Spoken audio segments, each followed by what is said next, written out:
Greetings and welcome back to room 303 and our conversations with Gibran's the Prophet. We're engaged in 30 talks to try to analyze a whole lot of what it is Gibran has to say. We're now in lecture number 12 on buying and selling, and we've commented already that this is in some way a continuation of the previous two passages on houses and clothes. And now, I like to see these three poems as a unit, where we're now working with buying and selling. You could think of it in some ways as moving from technology to economics. In some ways, you might think about being back with Al-Mustafa the Prophet in lecture number 3 on love, in lecture number 8 on work.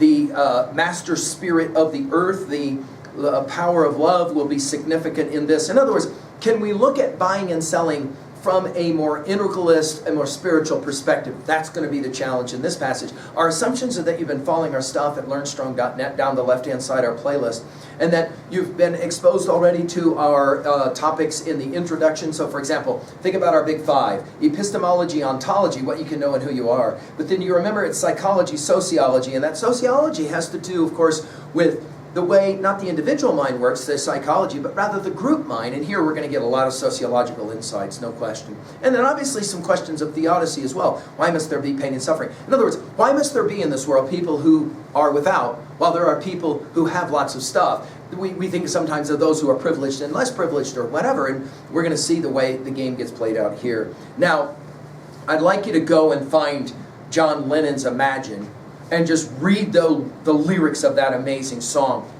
and then come back to this study and watch how they work together. So I'm already making some 3 observations there. Of course, the quest, as we've said already, is the spiritual view. The idea that love is going to be the key. And in some ways, you could make the argument that what Gibran wants to do is to respond to both Adam Smith's Wealth of Nations as well as Marx's Communist Manifesto. Can he play that game? Can he speak directly to the challenges between the study of both of those texts? We've obviously commented at learnstrong.net on those. Now, the idea of personal responsibility will make this passage quite radical. There are people who love the prophet, this book, but they do not like this poem. They're deeply unsettled by some of the things that he will say here about personal accountability, personal responsibility. There is no passage in the prophet on charity, which is interesting. So we're going to obviously be focusing on what Gibran's always focused on, the idea of human dignity. Let's go to the passage now, and notice we'll begin with a merchant who understands buying and selling, but maybe he doesn't really understand it. And a merchant said, "Speak to us of buying and selling." And he answered and said, "To you the earth yields her fruit, and you shall not want if you but know how to fill your hands." Now, you'll remember in an earlier passage on giving, he talked about how the tree will give the fruit without any request that there be some kind of thank you or gratitude or any of those kinds of things. And we're as well playing here with the Genesis 3 passage again, just like we were commenting in the earlier passage, especially on clothing. Notice, the earth yields her fruit. You shall not want if you but know how to fill your hands. This how to, know how to. This idea that the prophet it's a text of pedagogy. It's a text of learning, instruction. You got to know how to fill your hands. And this idea of fill your hands is obviously, especially for you guys as you're thinking about going on in your education and what will I be when I grow up and all these kinds of, the difference between a job and a career and all that kind of stuff. Fill your hands. In other words, finding something to do. Once it was said this way, the only job in your entire life is to figure out how you're going to fill each of your days. What are you going to do? How are you going to fill your hands? It is in exchanging the gifts of the earth that you shall find abundance and be satisfied. Okay? Now, obviously speaking to people predominantly who are going to engage in a market economy predominantly of what they've made and what they've grown, right? This will be his view. Yet, unless the exchange be in love, so here we are back to the integralist perspective, right? In love and kindly justice. It's not just justice for Gibran, it's kindly justice, right? It will but lead some to greed and others to hunger. So here we are. We're obviously engaged with questions that will be both from Smith's Wealth of Nations as well as Marx in his Communist Manifesto.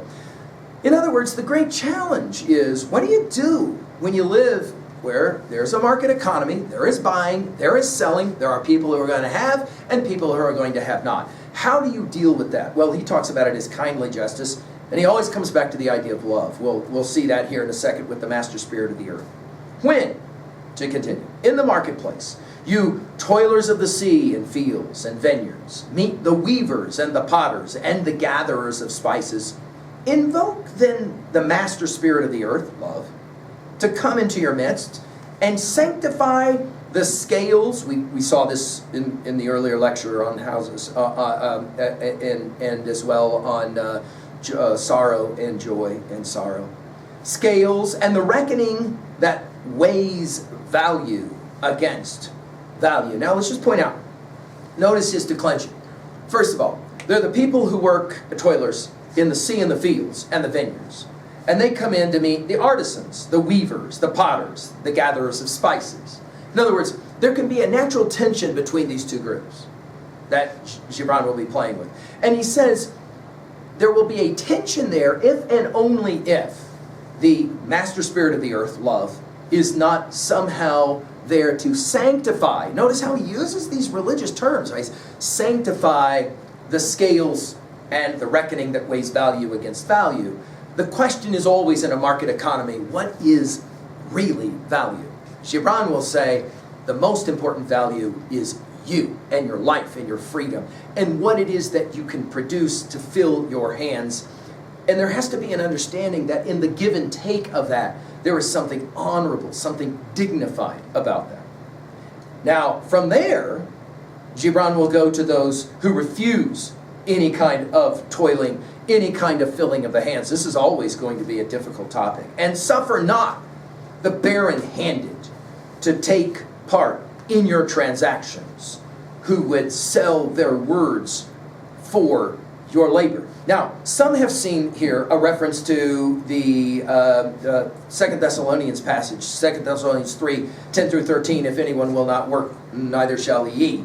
Some have seen this as a call to personal ownership and accountability of all work. Some have seen this as an attack on politicians and the like, those who actually don't make anything, they simply like to talk about how things should be done. I'll leave it to you to see how you want to read this passage, but he comes back to this way. To such men you should say, those who, if you will, refuse to toil with their hands, to fill their hands.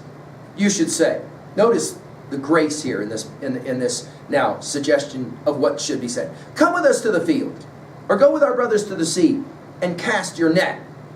For the land and the sea shall be bountiful to you, even as to us. In other words, invite everyone to participate in building the economy. Don't allow anyone to be somehow outside of that economy, because in that process, something is lost in our humanity. From there, he then goes to the observation that artists matter, right? Those who, for example, will create in a different way, artisans. And if there come the singers and the dancers and the flute players, buy of their gifts also, for they too are gatherers of fruit and frankincense, and that which they bring, though fashioned of dreams, is raiment and food for your soul. Think about the use of the word raiment. We're back to, of course, the passage on clothing. But notice his point here. Everyone has to matter. We have to appreciate what everyone can contribute to the cause economically. And if we're not doing that, then there's something fundamentally wrong. Why? Because artists fashion with dreams. I love that line. And before you leave the marketplace, so notice he's going to try and cover all the different facets of economies without getting into a lot of details. And before you leave the marketplace, see that no one has gone his way with empty hands. Notice, so we're going to fill our hands in the early part of this poem and make sure nobody leaves empty-handed. There are teachers who love to read this passage as no one should ever leave our classroom without having something in their hands. That is to say, their metaphoric hands. In other words, something that they can hold on to, something they've learned, something they've grown through an observation or an activity within the classroom. He finishes, for the master spirit of the earth, notice he uses this passage twice, right? This line twice, love, shall not sleep peacefully upon the wind till the needs of the least of you are satisfied. Many have argued that this least of you takes us back to Christ's comments in Matthew 25:40, for as much as you did it to one of the least, you did it unto me, giving drink or a meal or visiting when hurt or whatever. What are we going to do with a passage like this at 2a? Well, I think the argument is that we must take care of ourselves first, and then others. In other words, leave the world a more awakened, a more mindful place than we found it by first helping ourselves, and then we can help others. And I think that's the real key here. I think a lot of times there's tension between these two ideas. Should you take care of yourself, or should you take care of others in the world who are less fortunate than you? And Gibran would say, well, yes, you must do both. If you're not doing both, something is fundamentally wrong with your life, and you're not free. You're not at peace. You're not at harmony. At 2b, I love the allusions to the New Testament here, the extensions beyond them. And of course at 3a, well, obviously your study of Marx and your study of Adam Smith, I think is going to allow you to stand behind, and any number of other economists as well. Finally at 3b, how well do you practice personal accountability, personal responsibility? And do you agree that everyone should have something to do to fill their hands, to be able to feel that we're all a part of this large enterprise, this economic enterprise? And what do you do with those who say, I don't want to have anything to do with it, I don't want to fill my hands? What are your thoughts on that? How does that work? And to what degree can we promote love, this idea, as you know, he said it one more time, the master spirit of the earth? I'm hopeful that Gibran is challenging you to think about any number of topics. Thank you.